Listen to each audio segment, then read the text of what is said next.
નમસ્કાર દર્શક મિત્રો, તના સમાચારમાં આપનું હાર્દિક સ્વાગત છે। જામનગર જિલ્લાના કાલાવડ તાલુકાના નવા ગામમાં રહેતી ભાવનગર પંથકની યુવતીનું અપહરણ કરાવ જામકંડોના ચેકપોસ્ટથી પોલીસે મુક્ત કરાવી યુવતીને અપહરણની ઘટના સીસીટીવીમાં કેદ થઈ।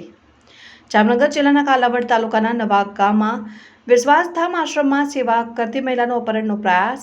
મળતી વિગતો અનુસાર જામનગર જિલ્લાના કાલાવડ તાલુકાના નવા ગામમાં આવેલ વિશ્વાસધામ નામના આશ્રમમાં એક મહિલા સેવા કરી રહી હતી। તે મહિલા પરિવારનો ત્યાગ કરી સેવા કરવા આવી હતી અને તે પરિવારને મંજૂર ન થતાં મહિલાના 2 સગા ભાઈ સહિત 9 લોકોએ તેનો નવા ગામ વિશ્વાસધામ આશ્રમથી અપહરણ કરેલ। 2 કારમાં મહિલાના 2 ભાઈઓ સહિત 9 લોકો ધોકા અને પાઇપ લઈ આશ્રમમાં આવ્યા હતા અને મહિલાને ટીંગાટોળી કરીને કારમાં બેસાડી અપહરણ કર્યું અને આ અપહરણની ઘટના સીસીટીવીમાં કેદ થઈ। આશ્રમના સંચાલક દ્વારા પોલીસને જાણ કરાતા પોલીસ દ્વારા નાકાબંધી કરી જામકંડોના પાસે આવેલ ચેકપોસ્ટ પાસે પોલીસે મહિલાને છોડાવી લીધી અને મહિલાએ 2 ભાઈઓ સહિત 9 લોકો સામે પોલીસ ફરિયાદની તજવીજ હાથ ધરી। અહેવાલ હર્ષલ ખંડેરિયા, તન્ના સમાચાર, જામનગર। વિશ્વાસધામ ખાતે હું સેવા કરવા આવેલ છું અને સેવા કરું છું અને એ મારી મરજીથી હું અહીંયા આવેલી છું। કોઈની ધાક ધમકીથી હું અહીંયા આવી નથી। જે વાત મારા પરિવારને પસંદ નથી અને મારો પરિવાર સહિત મને અહીંયા રહેવા દેવા માંગતા નથી અને હું અહીંયા રહી અને સેવા કરવા માંગુ છું, તો મારા પરિવાર અવારનવાર આવી અને મને ધાક ધમકી આપે છે અને ગઈ 25 તારીખે તો મારા પરિવારે હદ કરી નાખી।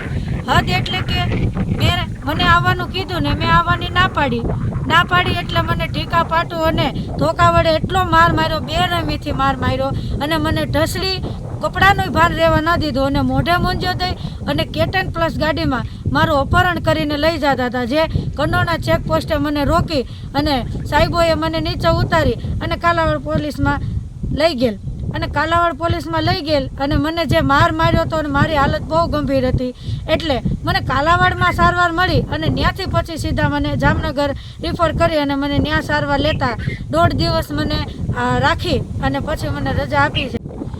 એટલે અવારનવાર આવી બધી ધમકીથી હું ડરી ગયેલ છું। એટલે સરને, પોલીસ સરને એટલી જ વિનંતી છે કે અમને અહીંયા બંદોબસ્ત આપે, કારણ કે મારા પરિવારજનોની સંભાવના છે અને હજી બીજી વાર આનાથી મોટો હુમલો કરે એવી મને શક્યતા છે ને એવી દહેશત છે।